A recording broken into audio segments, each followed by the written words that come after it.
Eu gostaria que você abrisse a sua Bíblia na carta de Paulo aos Romanos, capítulo de número 8. Nós vamos ler do versículo 31 até o versículo 39, e o tema da minha mensagem é o Cântico de Vitória. Eu disse aos irmãos de manhã que o meu objetivo era pregar Romanos 8, do 18 até o 39, mas eu percebi que ficaria uma passagem muito extensa para nós analisarmos. Então eu dividi em duas. Na verdade, eu dividi o capítulo em três, mas essa segunda parte eu dividi em duas.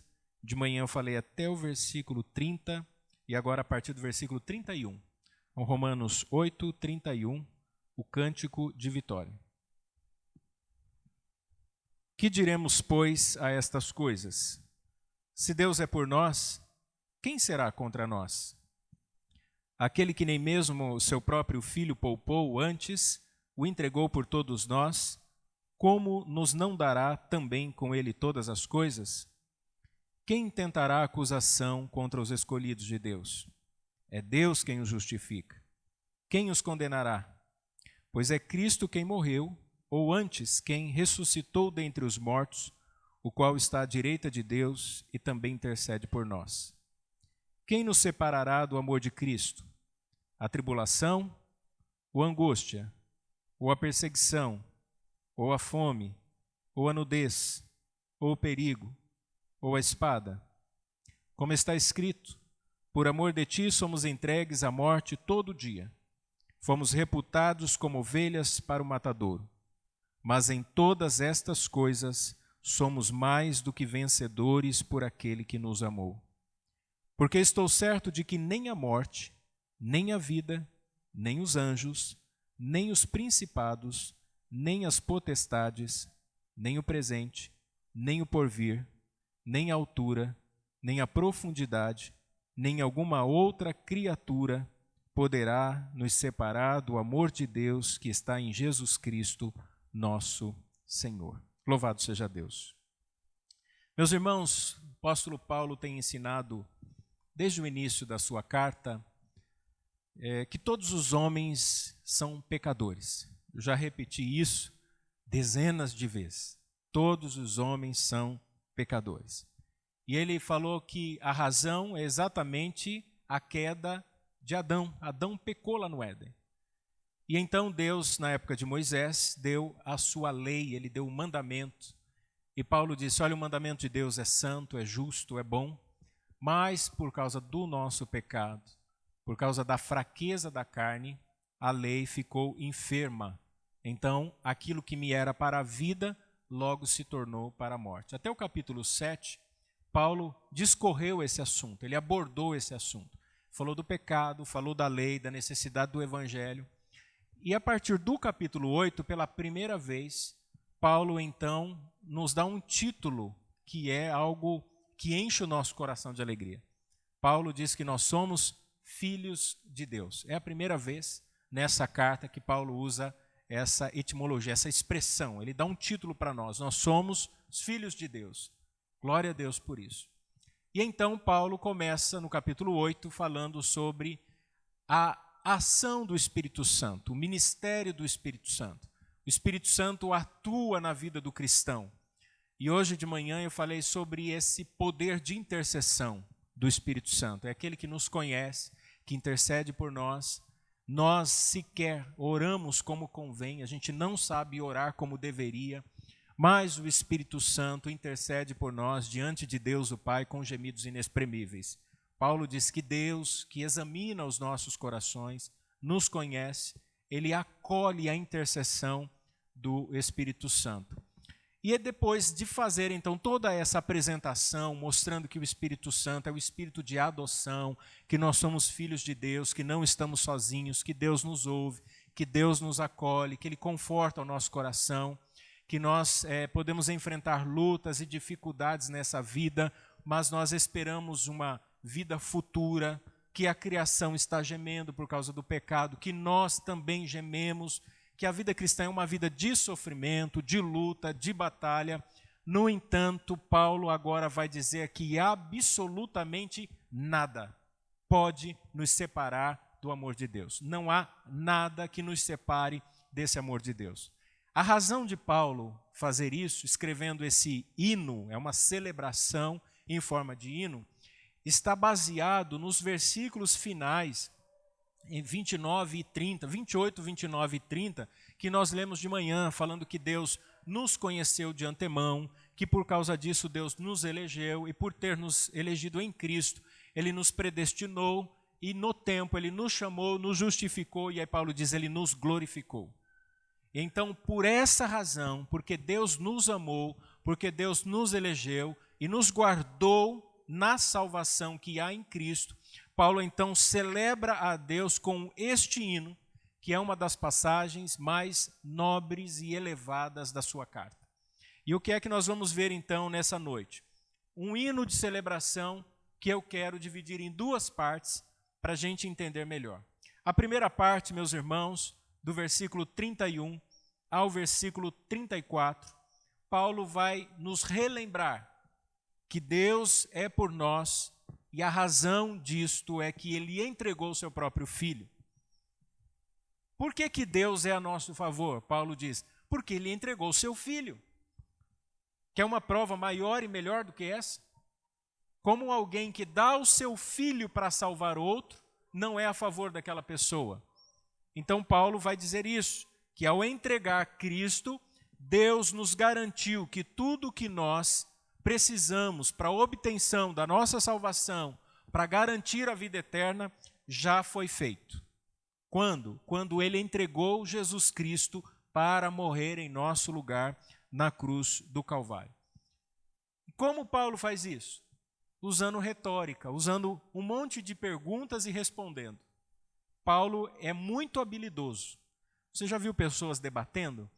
É aquela capacidade de fazer uma pergunta e ele mesmo dá uma resposta. Isso chama-se retórica. E Paulo faz pergunta. A gente costuma fazer isso quando quer dar uma moralizada em alguém, né? O que você pensa que vai ser da vida agindo dessa forma, quando vai chamar a atenção de um filho? Acordando tarde desse jeito, você acha que a vida é fácil assim? É uma pergunta que a gente não espera a resposta do outro, mas é uma pergunta com intenção de moralizar. Paulo já começa fazendo uma pergunta muito interessante no verso 31. Que diremos, pois, a estas coisas? O que a gente pode dizer em vista das coisas que eu acabei de dizer para vocês? O que é que Paulo diz? Lá no verso 28, ele disse assim, sabemos que todas as coisas, olha aí, por isso que ele começa o 31, que diremos em vista destas coisas? Quais coisas? As coisas que contribuem juntamente para o bem. Qual é o bem? É aquilo que eu quero? É aquilo que eu desejo? Não. O bem que Paulo está dizendo é nos conformar à imagem de Jesus Cristo, o Filho de Deus. O bem daqueles que amam a Deus, daqueles que são chamados segundo o seu decreto. Então Paulo está dizendo, irmãos, o que é que a gente pode dizer em vista de tudo isto que eu já estou falando para vocês, de todas essas coisas? Quais? A eleição de Deus, o chamado de Deus, a justificação de Deus, tudo que Deus fez para o nosso bem, tudo que Ele manifestou, que juntamente contribuem para o nosso bem. Qual é o nosso bem? Nos fazer semelhantes ao seu Filho Jesus Cristo, é o que ele disse na carta. Eu sei que muitas pessoas já pegaram essa passagem para pregar e disseram assim, olha, tudo que acontece na nossa vida contribui para o nosso bem. Se você errou, vai contribuir para o seu bem. Você perdeu o emprego, contribui para o seu bem. Seu casamento acabou, contribui para o seu bem. Porque no final, o diabo fecha uma porta, Deus abre outra maior. É assim que as pessoas falam.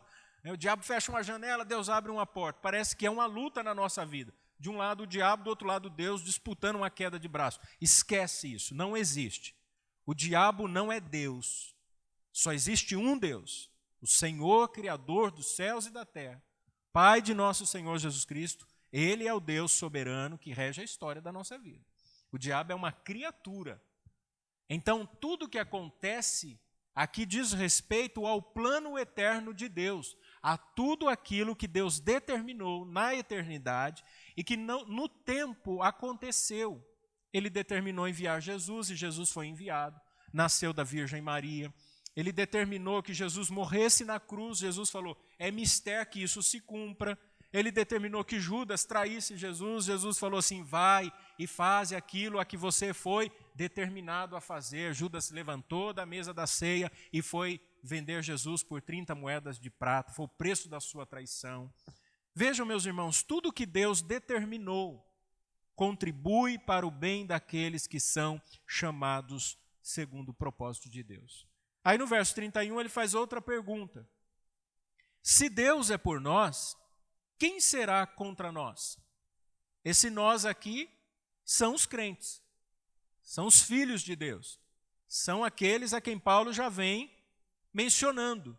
Então, se Deus é por nós, quem é que vai ser contra nós? Ele não está dizendo que ninguém vai falar mal de nós. Não está dizendo que ninguém vai difamar um cristão, que você não vai ser perseguido, que você não vai ser questionado, que as pessoas não vão falar mal de você. Não é isso que ele está dizendo. Ele está dizendo o seguinte, que as pessoas, por mais que elas intentem, elas não conseguirão prejudicar você. Elas não conseguirão vencer você. No sentido de que você não receba como herança a salvação eterna. Então os crentes sempre foram perseguidos pelos imperadores, levados às arenas, para serem mortos pelos leões, arrastados pelos cavalos, tinham seus bens arrestados, suas famílias sofriam o ostracismo social, eram impedidos de congregar, de se reunir para tomar ceia. Os cristãos sempre foram perseguidos e mortos. Na época da Inquisição, da Igreja Católica, no período da Reforma Protestante, muitos foram mortos, perseguidos, presos, no tribunal da Inquisição, mas mesmo que as pessoas tentem o mal, ninguém pode nos vencer. Sabe por quê? Ele diz assim, porque Deus é conosco. Então, se Deus está com a gente, quem é que pode ser contra nós? Quando eu era menino, tinha uns 12 anos mais ou menos, 12, 13 anos, no bairro em que eu morava, era comum a molecada formar gangue, coisa de menino. Então tinha a rua, eu morava na rua 14, então o bairro lá é assim, a rua 1, 2, 3, 4, e vai até a rua 28. E aí a rua 14 tinha a gangue que brigava com a gangue da rua 13. Os homens aqui, todos acho que já fizeram isso. Então reunia a molecada, falava assim, ó, vamos juntar todo mundo aqui, vamos lá. E pegava pau. Mas assim, era briga de moleque. Era terrível, mas era molecada. E tinha um rapaz chamado Marcos, que ele estudava, na mesma classe, mas ele não era da rua. De vez em quando falava assim, Marco, vem participar da nossa gangue que a gente vai brigar hoje. E o Marco era grandão, muito briguento. E eu lembro que toda vez que o Marco estava na gangue, assim, eram 5, 6 meninos, a outra falava assim, aí a gente não vai brigar. Bom, o Marco não faz parte. O Marco está com vocês, a gente vai apanhar. É mais ou menos isso que Paulo está dizendo. Jesus Cristo está com a gente. Então, quem é que vai ser contra nós? Por que eu vou temer a perseguição? Por que eu vou temer os meus inimigos? Se quem está comigo, do nosso lado, com a gente, é mais poderoso que qualquer outro. Essa é a conclusão de Paulo, irmãos. Se Deus é por nós, quem é que vai ousar ser contra nós? E talvez alguém pudesse questionar, mas Paulo, será que Deus é mesmo com a gente? Será que eu posso ter certeza de que Deus está com a gente? Paulo responde isso no verso 32. Aquele que nem mesmo a seu próprio filho poupou, antes o entregou por nós, como não nos dará também com ele todas as coisas? Ele está dizendo assim, olha, se Deus já entregou o seu filho por nós, seu próprio filho, como é que ele então não vai nos dar, juntamente com essa ação, todas as demais coisas? Não faz sentido. Por que Deus não vai me proteger? Por que Deus não vai me sustentar? Por que Deus não vai me consolar na angústia? Por que Deus não vai me preservar no momento da dificuldade, se Ele já deu o próprio filho? Não faria sentido. A prova de que Ele está comigo, de que Ele cuida da sua igreja, é exatamente o fato de que Ele já deu o seu próprio filho. Ora, então se Ele deu o seu próprio filho, Paulo faz uma nova pergunta, verso 33. Quem intentará acusação contra os escolhidos de Deus? Ele está perguntando aqui. Vejam, ele disse, quem será contra nós? Agora, quem vai intentar acusação contra os escolhidos de Deus? Paulo não perdeu o raciocínio, ele continua lá no versículo 28 a 30, que nós somos eleitos de Deus, escolhidos. Ele usa a mesma palavra, a mesma forma, mas com uma palavra diferente. O nós e agora os escolhidos. Então Paulo entende que Deus nos escolheu, nos elegeu. Então ninguém vai intentar acusação. Intentar acusação é planejar, arquitetar. É como se as pessoas se reunissem para pegar um ponto falho seu. Um exemplo, quando você trabalha numa empresa, você é um bom funcionário, trabalha direitinho, mas de repente o seu encarregado, o seu gerente quer demitir você, mas ele precisa encontrar uma razão para te demitir. E ele não tem, porque você chega no horário, trabalha muito bem, sai no horário, não falta do serviço, cumpre com as suas obrigações, e esse homem maldoso, ele vai intentar contra você, ele vai planejar. Então ele vai criar um plano para que você cometa algum erro, e então esse erro sirva de acusação contra você. Mais ou menos o que está acontecendo com a PL da fake news. O STF está criando os meios para justificar uma lei para punir as pessoas. É isso. Paulo está dizendo, ninguém vai intentar acusação contra você. Então, mesmo que a perseguição aconteça, mesmo que tentem nos prejudicar, mesmo que planejem contra nós, não vão conseguir nos condenar. A razão, disse Paulo, porque Deus está conosco e é Ele quem nos justifica através de Jesus Cristo, que Ele deu em favor de nós.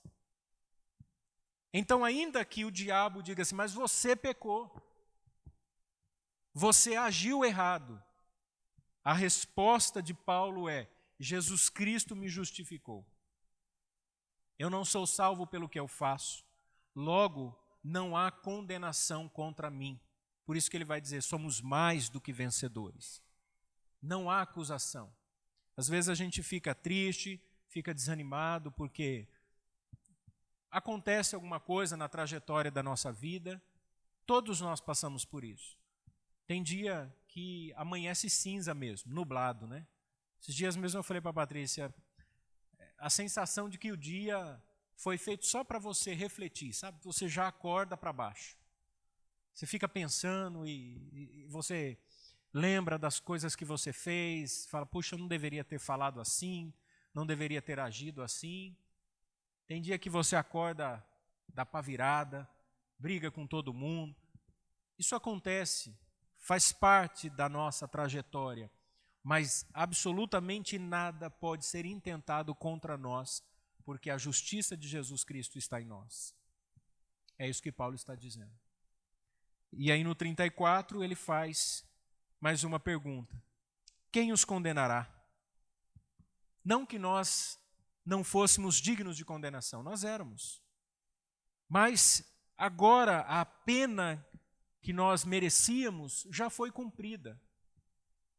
Ninguém pode ser condenado duas vezes. É por isso que um salvo não pode ir para o inferno.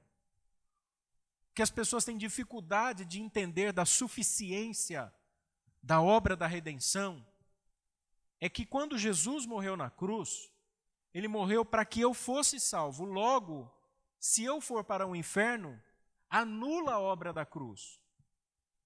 Então, aqueles por quem ele morreu são definitivamente salvos. O que Jesus fez na cruz não é uma possibilidade, não é uma tentativa de salvar pecadores, é uma obra consumada. Ele disse, está consumado. A ideia é, está completo, eu fiz. Então, eu citei de manhã, nós precisamos deixar com essa teimosia de ser crente margarida. Né? Bem me quer, mal me quer. Bem me quer, mal me quer. O vagalume que acende no coração. Tem dia que está aceso, tem dia que está apagado.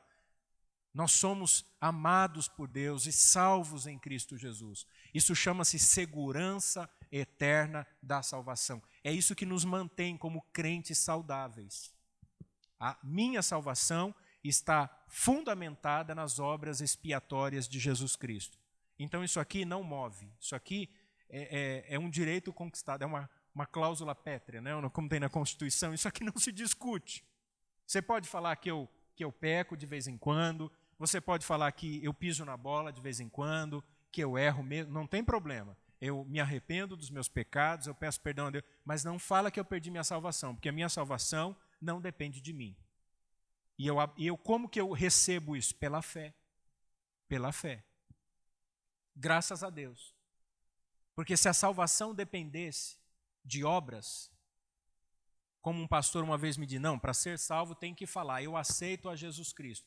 Então uma pessoa com uma certa deficiência não poderia. Como que você vai evangelizar alguém com uma deficiência? E um bebezinho que morreu durante a gestação? Quem que evangelizou o bebê? Ele é salvo pela obra de Cristo. Vejam, meus irmãos, nós precisamos entender que a salvação não é uma obra nossa, a salvação é pela graça. Então Paulo está dizendo, quem é que vai nos condenar? Não há nada que possa nos condenar. Nenhum pai deixa de amar os seus filhos. Eu citei também de manhã, o fato de ser filho está atrelado à paternidade, não às obras. A minha filha é filha porque foi gerada num relacionamento com a minha esposa. Não é porque ela quer ser a minha filha. Mesmo que ela diga, eu não te aceito como pai, eu continuo sendo pai. Mesmo que eu a rejeite, eu continuo sendo pai. Porque ser pai é um fato. Não se questiona isso. Mesmo que alguém não aceite, paternidade é paternidade. Jesus usou esse exemplo, né? Se vocês que são maus sabem dar boas coisas aos vossos filhos, quanto mais vosso Pai Celestial sabe do que vocês precisam. Então Deus é o nosso Pai. E aqui no versículo 34, Paulo apresenta algumas razões que impedem as pessoas de nos condenarem. Ninguém vai poder dar de dedo em nós e dizer assim, ó, você vai para o inferno. Sabe por quê? Paulo apresenta 4 razões no versículo 34. Primeiro, porque Cristo morreu por nós. É o que ele vai dizer, pois é Cristo quem morreu, verso 34. Se Cristo morreu, logo não é um qualquer que morreu. Não foi alguém que quis ser um herói e disse assim, ó, eu vou morrer para te salvar. Não, quem morreu é o próprio Filho de Deus. Então ele cumpriu a minha condenação. A segunda razão, porque Cristo ressuscitou. Ele disse, ou antes quem ressuscitou dentre os mortos. Qual foi o resultado do pecado de Adão? A morte. Qual é o resultado da obra de redenção que Jesus fez? A ressurreição. Vocês perceberam que Jesus faz o caminho contrário de Adão? Só 2 homens existiram que pisaram nesse chão que não tinham pecado nenhum. Adão e Jesus Cristo. Só que Adão falhou na sua missão. Jesus Cristo, Paulo diz, ele é o segundo Adão. O Adão primeiro pecou e a morte veio. O segundo Adão não pecou, cumpriu a lei, foi morto por pecadores, se fez pecado por nós, venceu a morte que foi introduzida com a queda do primeiro Adão. Então, porque Jesus ressuscitou, logo também nós vamos ressuscitar. A terceira razão, porque Jesus está à direita de Deus.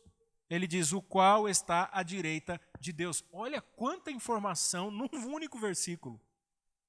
A direita aqui é posição de intercessão. Estar à direita significa que todo o poder lhe foi dado no céu e na terra. Jesus Cristo recebeu de Deus o Pai todo o poder, toda a autoridade lhe foi dada. Por isso que Paulo vai citar uma lista de anjos, de líderes políticos, vida, morte, inferno, nada nos separa desse amor. Jesus Cristo é todo-poderoso. A quarta razão, no mesmo versículo, porque ele intercede por nós e também intercede por nós, é o que ele diz. Então vejam, está tudo garantido, está tudo no pacote. Jesus morreu, venceu a morte, ascendeu aos céus, está à direita do Pai, e à direita do Pai, ele intercede por nós. Então você tem um promotor de justiça do lado do seu juiz.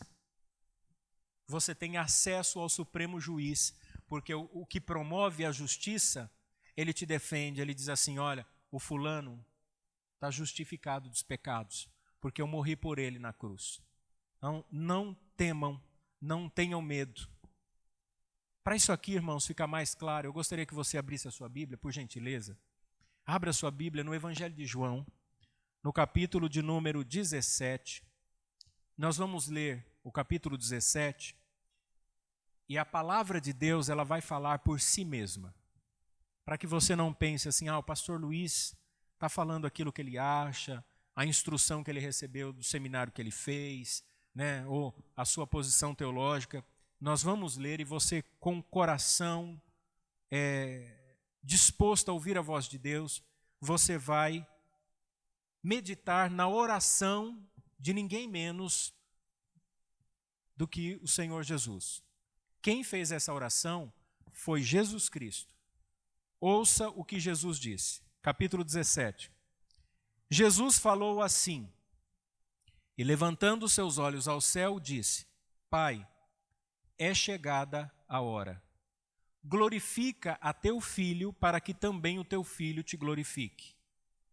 Assim como lhe deste poder sobre toda a carne, para que dê vida eterna a todos quantos lhe deste. Preste atenção nessa expressão. Para que dê vida eterna a todos quantos lhe deste. Jesus está dizendo que Deus, o Pai, deu muitas pessoas para ele. Então ele veio para dar vida eterna a essas pessoas. Continuando. E a vida eterna é esta, que te conheçam a ti só, por único Deus verdadeiro, e a Jesus Cristo a quem enviaste. Essa é a nossa fé, é aquilo que nós cremos. Eu glorifiquei-te na terra, tendo consumado a obra que me deste para fazer. Ele completou a obra, ela foi feita toda. E agora, glorifica-me tu, ó Pai, junto de ti mesmo, com aquela glória que tinha contigo antes que o mundo existisse. Veja, Jesus Cristo, Deus. Manifestei o teu nome aos homens, que do mundo me deste. Eram teus, e tu nos deste. Quer dizer, sempre fomos de Deus. Deus nos deu a Jesus para cumprir uma missão. E guardaram a tua palavra, nós que cremos. Agora, já tem conhecido que tudo quanto me deste provém de ti, porque lhes dei as palavras que tu me destes, e eles a receberam. E têm verdadeiramente conhecido que saí de ti e creram que me enviaste. Olha agora, irmãos, que coisa linda. Eu rogo por eles, eu oro por eles, eu peço por eles.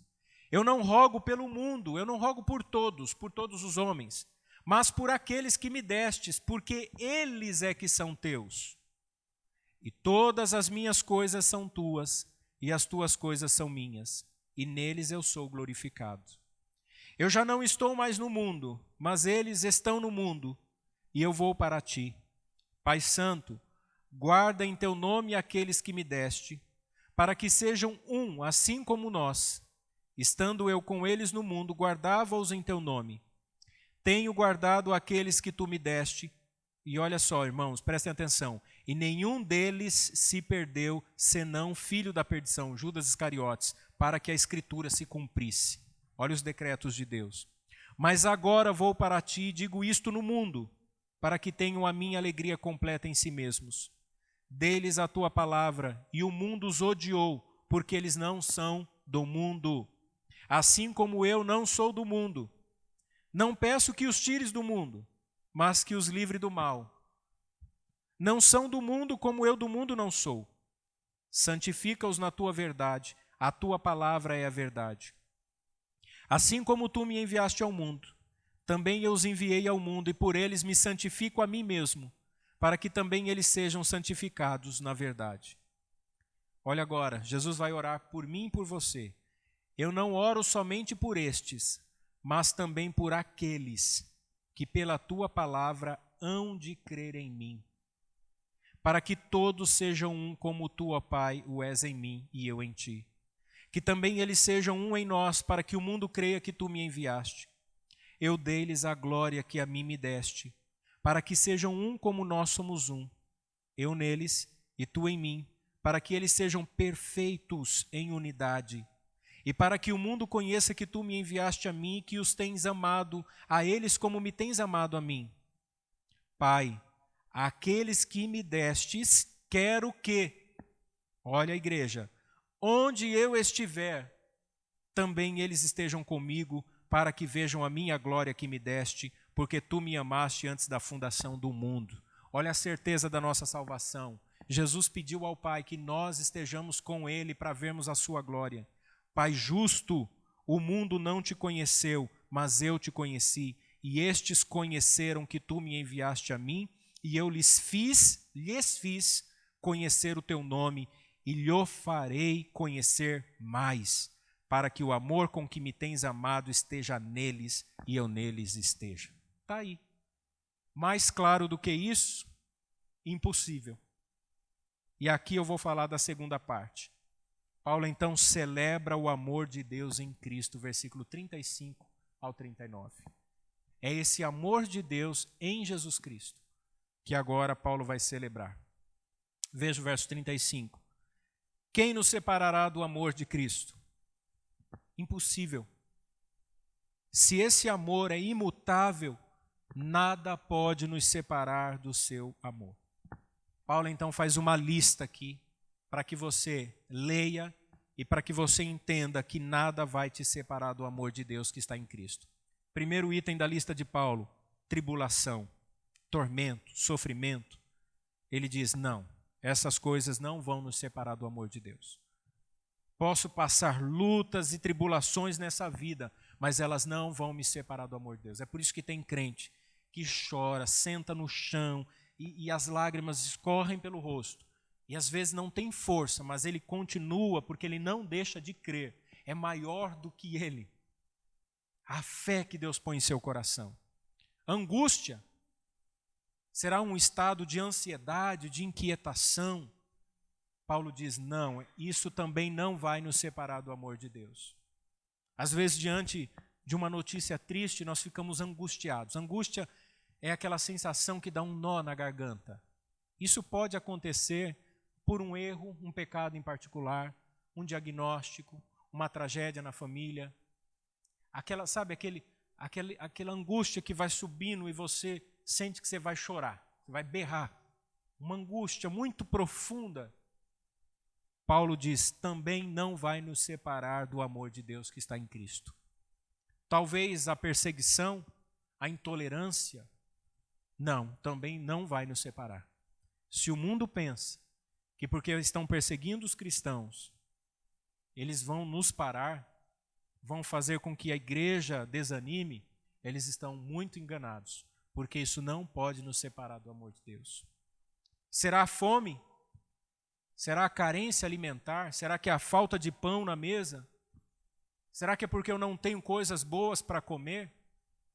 E a fome aqui pode ser interpretado como satisfazer os desejos do coração.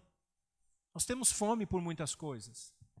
Será que porque eu não tenho aquilo que eu quero, isso vai me separar do amor de Deus? Paulo diz não.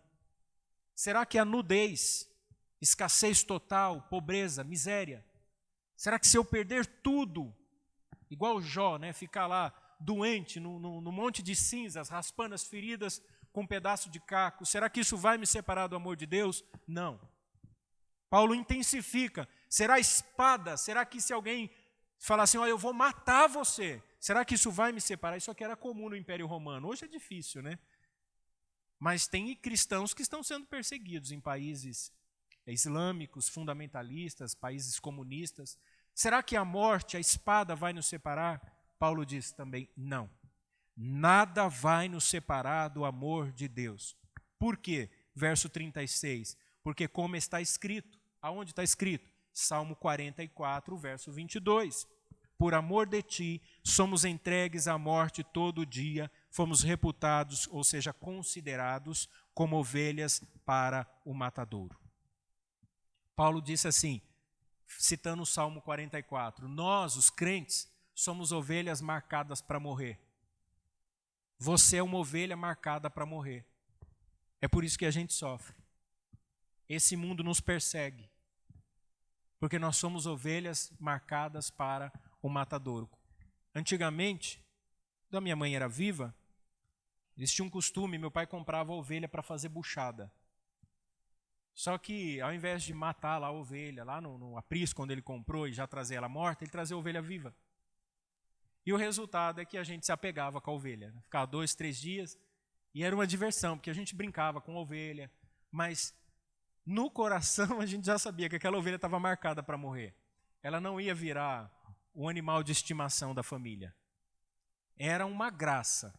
Imagina ter uma ovelhinha na sua casa. É a coisa mais linda. Meu pai levantava de madrugada no dia da morte da ovelha e quando a gente acordava a ovelha já estava morta. Já estava barrigada, já tinha tirado as vísceras para fazer a buchada, já tinha uma nuvem de moscas em volta da casa. Era terrível, o cheiro, mas a buchada é uma delícia. Marcada para morrer. Então você está aqui nessa vida, vai trabalhar todo dia, tem planos, tem objetivo, tem perspectiva, mas já está marcado para morrer. Pastor, então quer dizer que um dia eu vou morrer? Sim. Porque nós somos ovelhas entregues à morte todo dia. Fomos reputados como ovelhas para o matadouro. Por isso que eu li o capítulo 17 de João. Porque a oração de Jesus, depois de uma afirmação que Jesus fez, no capítulo 16, no versículo 33, Jesus disse assim: tenho-vos dito isto, para que em mim tenhais paz. No mundo tereis aflições, mas tende bom ânimo, eu venci o mundo. É por isso que ele, na oração ele diz: Pai, eu já não estou mais no mundo, mas eles estão. Jesus teve vida boa? Jesus teve vida regalada? Jesus foi servido o tempo todo? Claro que não. Jesus foi perseguido e morto. E é por isso que ele ora ao Pai, dizendo assim: guarda aqueles que me destes, porque assim como eu fui perseguido, eles serão também. Assim como o mundo me odiou, o mundo vai odiar eles. Então não se assuste quando você ver lá no Facebook gente defendendo o aborto. Não se assuste quando você ver lá perseguição aos cristãos, dizendo que o problema do mundo, que o mundo é retrógrado, né, porque os crentes atrapalham. Não fique triste. Glorifique a Deus, fala, a palavra de Deus está se cumprindo. Quando pessoas que eram do meio evangélico, né, cometem absurdos como foi demonstrado recentemente, assassinatos. Uma mulher acusada de matar o próprio marido. E você acessa lá as redes sociais, tem vídeos dela cantando na igreja, ministrando para casais. Uma pessoa acusada de tramar a morte do próprio marido. Olha a que nível nós chegamos. A maldade do coração do homem. Então, meus irmãos, no mundo nós teremos aflições. Versículo 37. Mas em todas estas coisas somos mais que vencedores por aquele que nos amou. O sofrimento vem, a luta vem. Você tem o diagnóstico e alguém diz assim: agora ele para de ir para a igreja. Agora ela desanima na fé. Sua família desmorona. E o teu vizinho diz assim: agora eu quero ver fulano ir para a igreja. Você perde o emprego e alguém diz assim: agora ele desvia da igreja. Mas os problemas, ao invés de nos afastar, eles nos empurram para os braços de Jesus. Quanto mais luta, quanto mais dificuldade, mais vencedores nós somos. Você já viu aquele romance de alguém que sofre, mas está lá junto com o outro? É tão bonito, né? Esses dias a Patrícia me mostrou um vídeo de um casal com muitos anos de casamento, mas bem velhinho. E ele ficou doente, ficou hospitalizado. Aí lá ele saiu com a máscara e a velhinha foi lá dar um beijo e alegria. Mais de 50 anos de casado. 55? 75 de casado? Meu Deus, não sei se eu chego isso de vida. Vejam, meus irmãos, quantas lutas, quantas adversidades, quantos dos irmãos aqui já passaram e passam por lutas E a luta, ao invés de tirar você da igreja, te empurra mais ainda para os braços de Jesus. É isso que Paulo está dizendo. E como ele vai agora apresentar a lista de poderes visíveis e invisíveis, coisas do presente e coisas do futuro, que não podem nos separar do amor de Deus. Ele apresentou primeiro algumas questões.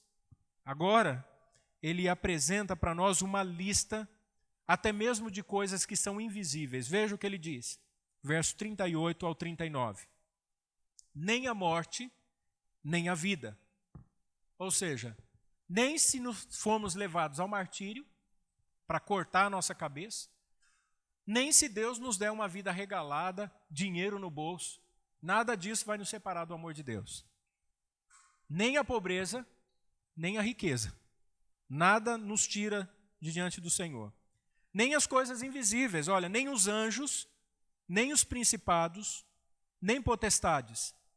Ou seja, nenhum ser celestial, nem os demônios, não, nada, nem chucaveira, pombagira, né, tranca-rua, nada, nenhum demônio vai nos tirar da presença de Deus, nem potestades, nem principados, nem prefeito, nem governador, nem ministro, ninguém, nem um ditador, nem altura, nem profundidade, ou seja, nem o céu, nem o inferno, nada. Nem o presente, nem o porvir, nada do que acontece nessa vida, nem o que vai acontecer no futuro, nem alguma outra criatura. Paulo está dizendo, se fugiu do meu conhecimento, alguma coisa, alguma criatura, vai lá que existe, sei lá, um ser que eu não conheço, ele também não vai nos tirar da presença de Deus. Para quem acredita em OVNI, nem os OVNIs, nem o extraterrestre, né? Brincadeira. Mas nada, absolutamente nada pode nos tirar. Por que nada pode nos tirar da presença de Deus? Paulo conclui, verso 39. Nada poderá nos separar do amor de Deus, porque o amor de Deus está em Cristo Jesus, nosso Senhor. É por isso. Deus olha para mim, olha para você, e Ele vê o amor em Cristo. Ele olha e vê o amor em Jesus Cristo. O que Ele fez por nós através do próprio Filho. Graças a Deus por isso. Portanto, meus irmãos, eu concluo então esse cântico de vitória, fazendo aqui 3 considerações importantes. Primeira, jamais devemos duvidar do amor de Deus por nós, porque Ele entregou o seu próprio Filho para morrer em nosso lugar. Isso é uma prova indiscutível. Não tenha dúvidas. Olhe para o Calvário. Eu fico assustado quando alguém diz duvidar do amor de Deus. Se você duvida do amor de Deus, você não está olhando para o lugar correto. Olhe para o Calvário. Segundo lugar, jamais devemos imaginar que a salvação é apenas uma possibilidade, pois ao entregar o seu Filho, Deus nos salvou de fato. Você é salvo. Você não vai ser salvo, você é salvo. Você é luz no mundo. Você brilha no meio das trevas. Você é filho de Deus. É eleito de Deus. Como diz aqueles pastores triunfalistas, você é queridinho de Jesus. Jesus te ama, amigo de Deus. O Senhor nos amou em Jesus. Terceiro e último lugar, nós não devemos temer as circunstâncias dessa vida, pois nada aqui pode ser comparado com a glória que em nós há de ser revelada. Às vezes nós nos assustamos. Eu não vou ser hipócrita e dizer aos irmãos que nada me assusta, porque assusta sim. É normal. Você liga a televisão, o noticiário te assusta. Os rumores na empresa de que vai demitir funcionários te assustam. Problemas assustam, né? A gente vive assustado, mas nunca pense que essas coisas que acontecem podem tirar a sua salvação, podem tirar a sua segurança. Não vai tirar. Então viva, aproveite cada momento que Deus te dá. Ame sua família, ame seus filhos, seu cônjuge, Ame o seu trabalho, aquilo que Deus te chamou para fazer. Faça com alegria. Se você tiver condições de viajar, fazer um passeio, faça, aproveita. Aproveite os dias bons. Às vezes tem família que gosta de fazer festa, né? Faça. Fica com medo do Covid, não. Usa máscara. Faça festa. Tome um café com quem você ama. Vá na casa dos seus amigos, dos seus irmãos. Pergunta se pode fazer a visita, né? Pastor também gosta, pode ir também na casa do pastor. Você tem que avisar, né? Mas pode ir tomar um café. É bom estar com as pessoas. A gente não sabe até quando. Uma das coisas que marca a minha vida foi que um dia antes da minha mãe sofrer um infarto fulminante, eu tomei café com ela. E eu tenho uma lembrança tão agradável. A gente sentou na mesa, tomamos quase uma garrafa de café. E conversamos, e brincamos, e damos risada. Fizemos piada. Que bom, que gostoso. Depois Deus levou. Foi de repente, assim. Mas às vezes a gente não aproveita as oportunidades. Se passar o tempo, depois lamenta, né? Então faça isso. E não fique preocupado, não. Ah, porque fulano fala mal de mim, ou que vão pensar de mim. Deixa pensar. Deus sabe quem você é. Sua identidade está em Jesus Cristo. Não é no que você faz. Eu ouço tanta coisa, e eu sei que você escuta também. Ah, fulano falou de você. Deixa falar. Eu sei quem eu sou em Jesus. Porque eu sou falho mesmo. Eu sou pecador, você é. Mas em Jesus nós temos uma identidade irreparável, inquestionável. Como é bom. Pode uma mãe esquecer do filho que amamenta, mas Deus jamais se esquece dos seus. Deus tem cuidado de você. Talvez no momento que você esteja vivendo, você não está percebendo isso tão claramente. Quando a gente está atravessando um nevoeiro, você não consegue ver o que tem depois do nevoeiro. Você tem que andar pela fé. Você não enxerga um passo à sua frente. Já andou no nevoeiro? As lutas deixam a nossa visão assim, né? Com névoas. E você não consegue enxergar claramente. Mas continua andando pela fé, continua no rumo.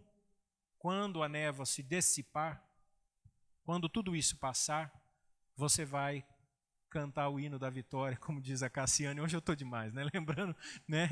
Cantar o hino da vitória, né? Quem te viu passar na prova e não te ajudou, quando vê você na bênção, vai se arrepender. Né? Vai estar lá na plateia e você no palco, vai olhar e vai ver Jesus brilhando em você. Agora, vamos orar, irmãos? Eu gostaria que você ficasse em pé. Vamos agradecer a Deus por tudo que Ele tem feito. Ó Deus, obrigado, Senhor, por essa noite, por estarmos diante da Tua presença. Por mais uma vez podemos ouvir a Tua palavra e receber o conforto e a segurança no nosso coração de que de fato a obra está completa em Jesus Cristo. O que nós ainda aguardamos é a vinda do Senhor e assim como a sua criação, nós gememos em nosso íntimo, aguardando o dia em que os filhos de Deus serão revelados. Nós sabemos que o Senhor virá nos buscar. Nós sabemos que haverá um grande dia da nossa celebração, em que todos nós juntos cantaremos o hino da vitória, assim como Paulo citou aqui na sua carta. Nós então entoaremos aquele grande hino no dia do Senhor, como nós cantamos nessa noite dizendo: Santo, Santo, Santo é o Senhor dos exércitos. Essa é a grande expectativa que nós temos no nosso coração. Aguardamos o Senhor Jesus. Obrigado pelo perdão dos nossos pecados, obrigado pela nossa vida, pela nossa família, pela nossa história. Nós te agradecemos por tudo, no nome de Jesus. Amém.